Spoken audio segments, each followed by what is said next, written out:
Bonjour à tous, je vous retrouve aujourd'hui pour vous lire la suite du roman Jane Eyre de Charlotte Brontë. Je le lis chaque semaine le vendredi en vous chuchotant quelques pages pour vous relaxer après votre semaine et vous aider à vous endormir. Si vous souhaitez voir mes précédentes vidéos, elles seront listées ci-dessous en barre d'informations et commentaires épinglés. J'ai regardé ce que c'était des dalmous ou dalmous, je sais toujours pas. Ce sont des pâtisseries salées qui étaient apparemment populaires à l'époque où ce roman se déroule. On attendait la compagnie le jeudi à l'heure du dîner, c'est-à-dire à 6 heures.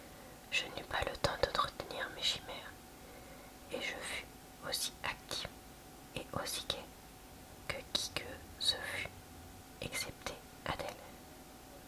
Cependant, quelquefois, ma gaieté se refroidissait et, en dépit de moi-même, je me laissais de nouveau aller aux doutes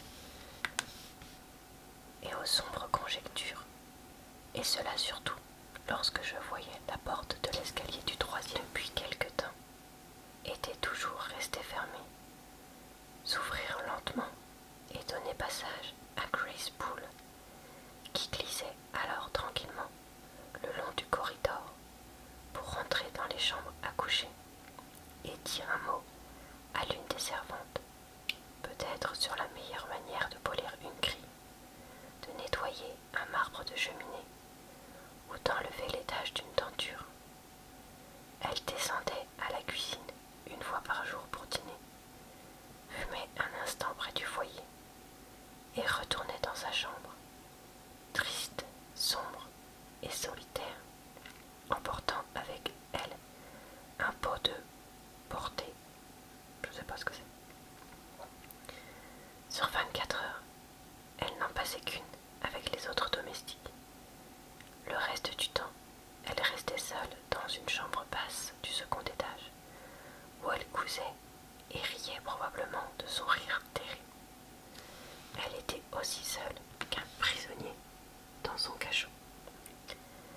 Mais ce qui m'étonna, c'est que personne dans la maison, excepté moi, ne semblait s'inquiéter des habitudes de Grace. Personne ne se demandait ce qu'elle faisait là. Personne ne la plaignait de son isolement. Un jour, je saisis un fragment de conversation entre Leah et une femme de journée. Elles s'entretenaient de Grace. Leah dit quelque chose que je n'entendis pas, et la femme de journée répondit. Elle a sans doute de bons gages. Oui, dit Leah. J'aimerais bien que les miens fussent aussi forts. Non pas que je me plaigne. On paye bien à Thornfield, mais Madame Poole reçoit 5 fois autant que moi, et elle met de côté. Tous les trimestres, elle va porter de l'argent à la banque de Millcote. Je ne serais pas étonnée qu'elle eût assez pour mener une vie indépendante. Mais je crois qu'elle est habituée à Thornfield. Et puis, elle n'a pas encore 40 ans. Elle est forte et capable de faire bien des choses. Il est trop tôt pour cesser de travailler. C'est une bonne domestique, reprit la femme de journée. Oh, elle comprend mieux que personne ce qu'elle a à faire, répondit Leah d'un ton significatif. Tout le monde ne pourrait pas chausser ses souliers, même pour de l'argent. Oh, pour cela non, ajouta la femme de journée. Je m'étonne que le maître. Elle allait continuer, mais Leah m'aperçut et fit un signe à sa compagne. Alors celle-ci ajouta tout bas. Est-ce qu'elle ne sait pas? Leah secoua la tête et la conversation cessa. Tout ce que je venais d'apprendre, c'est qu'il y avait un mystère à Thornfield, mystère que je ne devais pas connaître. Le jeudi arriva. Les préparatifs avaient été achevés le soir précédent. On avait tout mis en place. Tapis, rideaux festonnés, couvre-pieds blancs. Les tables de jeu avaient été disposées, les meubles frottés, les vases remplis de fleurs. Tout était frais et brillant. salle avait été nettoyée.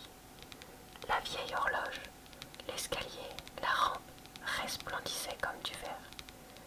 Dans la salle à manger, les étagères étaient garnies de brillantes porcelaines. Des fleurs exotiques répandaient leur parfum dans le salon et le boudoir.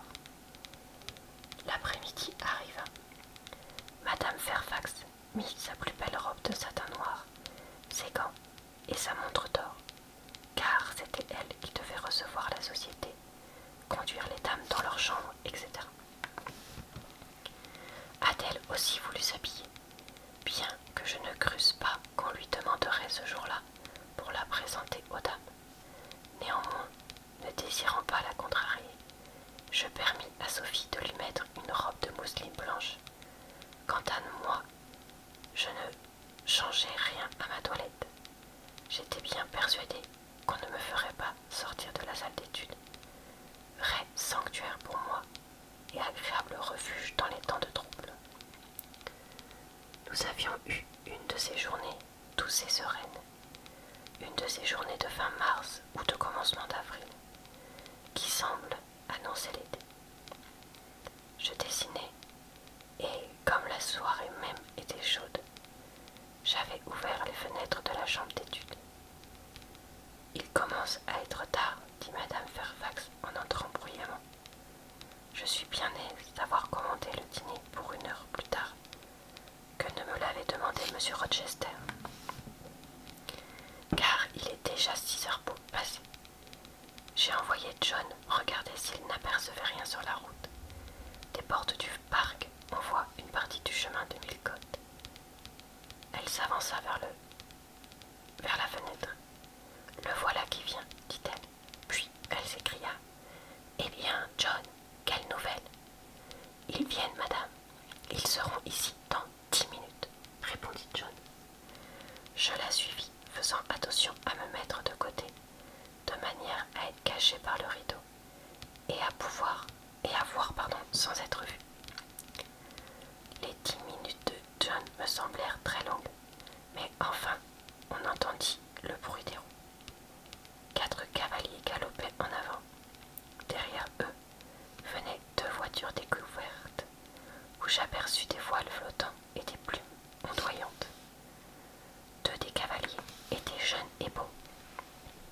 Dans le 3e, je reconnus M. Rochester, monté sur son cheval noir, mesque, roux, et accompagné de pilotes qui bondissaient devant lui. À côté de lui, j'aperçus une jeune femme. Toutes deux marchaient en avant de la troupe. Son habit de cheval, d'un rouge pourpre, touchait presque à terre. Son long voile, soulevé par la brise, effleurait les plis de sa robe, et à travers, on pouvait voir des riches boucles d'un noir ébène.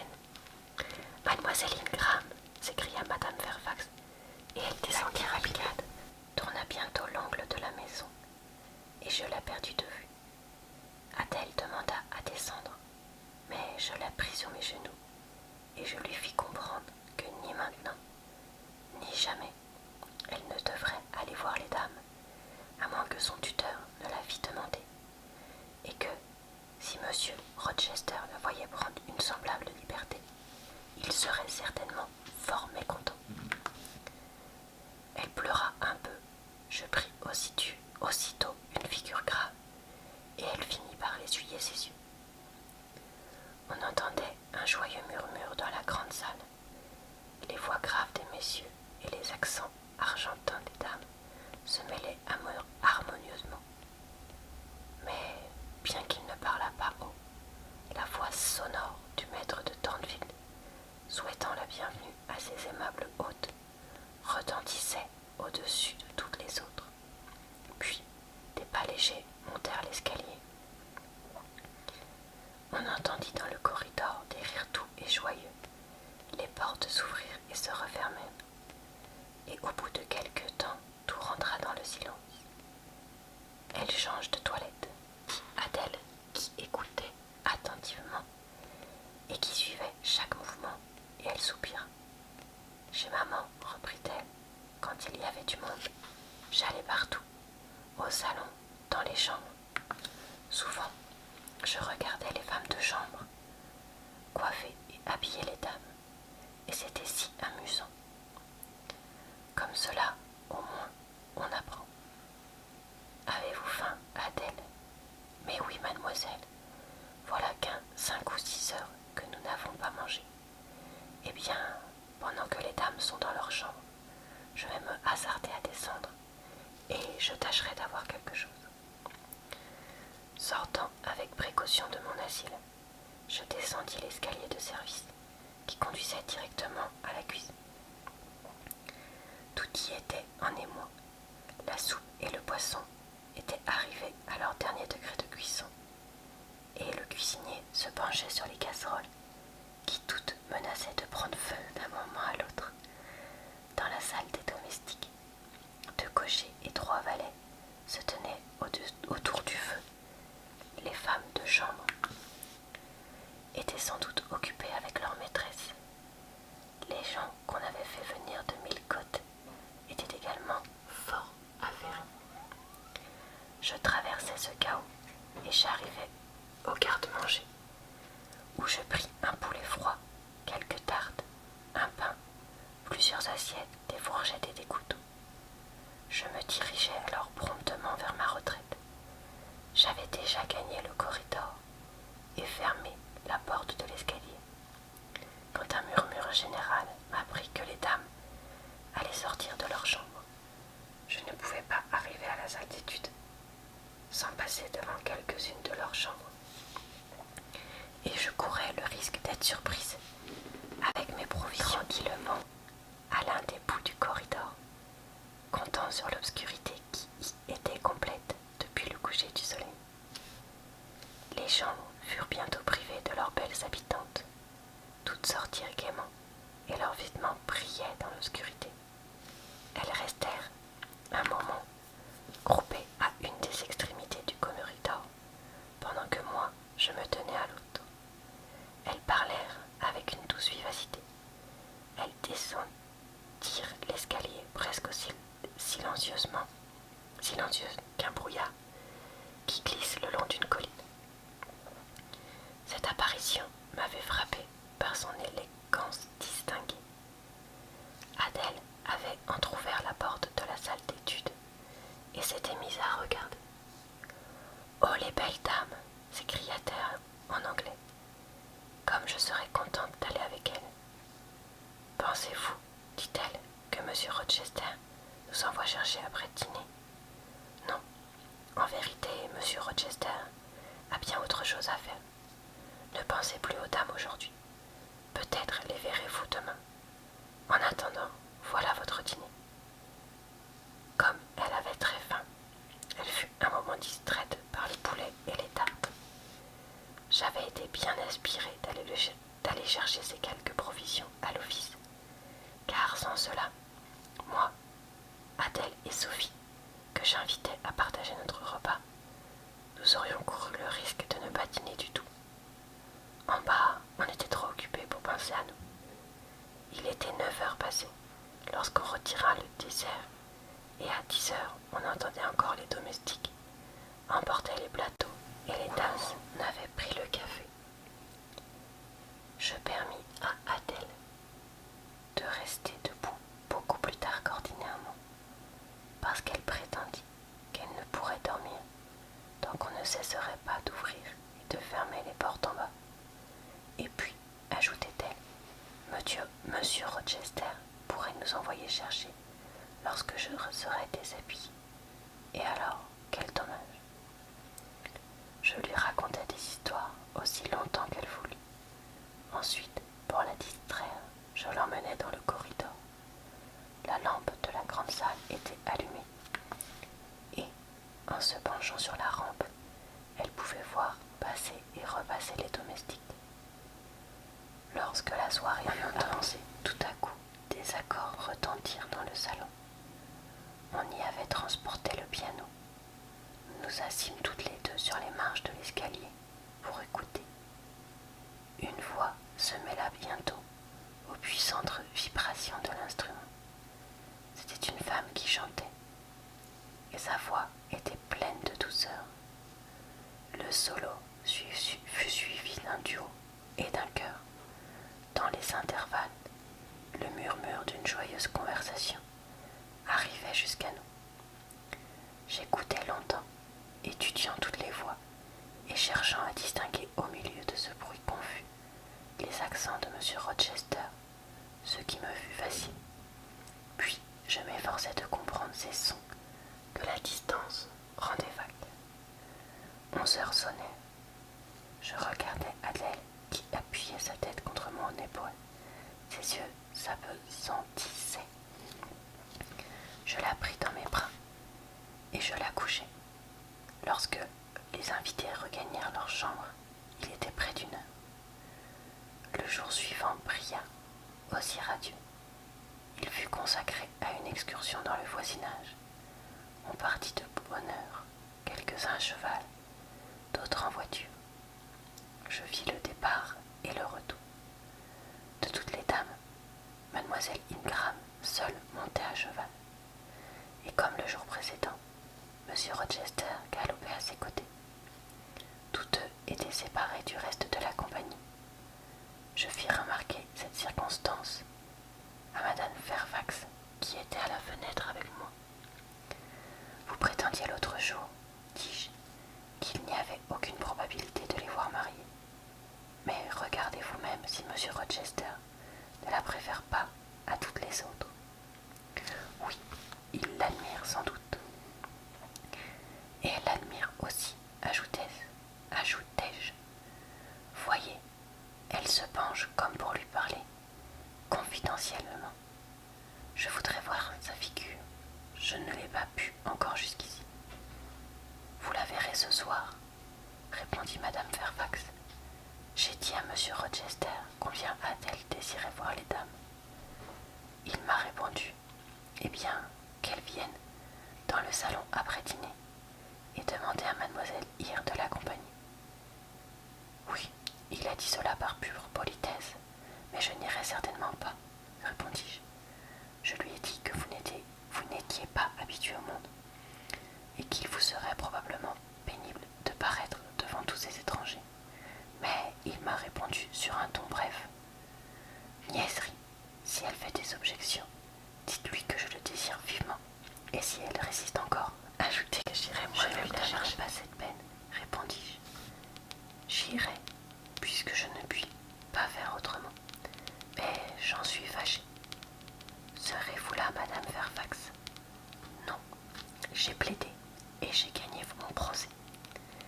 Voici comment il faut faire pour éviter une entrée cérémonieuse, ce qui est le plus désagréable de tout. Vous irez dans le salon, pendant qu'il est vide, avant que les dames n'aient quitté la table. Vous vous asseoirez tranquillement dans un petit coin. Vous n'aurez pas besoin de rester longtemps, après l'arrivée des messieurs, à moins que vous ne vous amusiez. Il suffit que M. Rochester vous ait vu.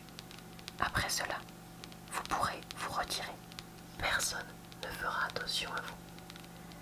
Pensez-vous que tout ce monde restera longtemps au château?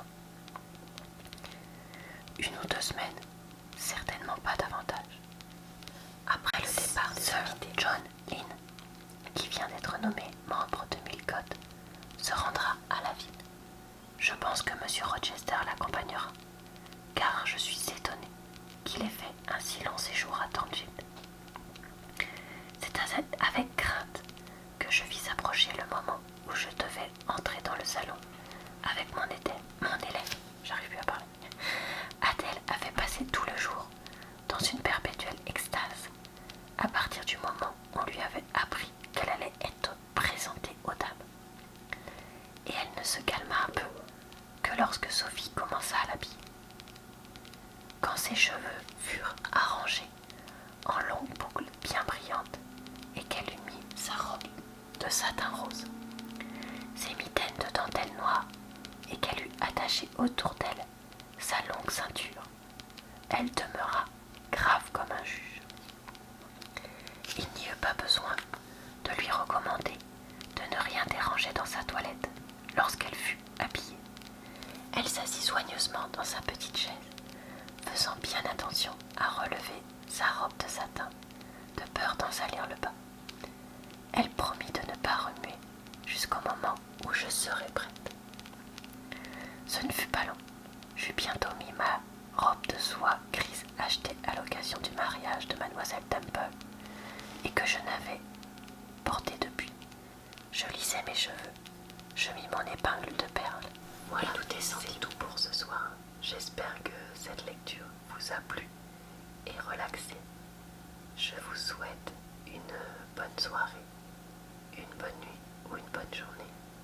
Je vous retrouve vendredi prochain pour la suite de la lecture de ce roman.